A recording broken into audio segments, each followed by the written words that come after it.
This recipe of this cake was made by my great grandmother, and it's the family recipe. My great grandmother lived in darkest Russia. She died, unfortunately, after she sent us this recipe.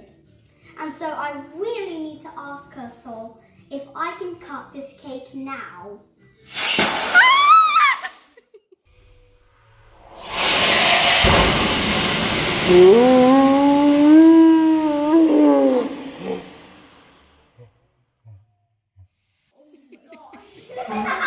That's shocking.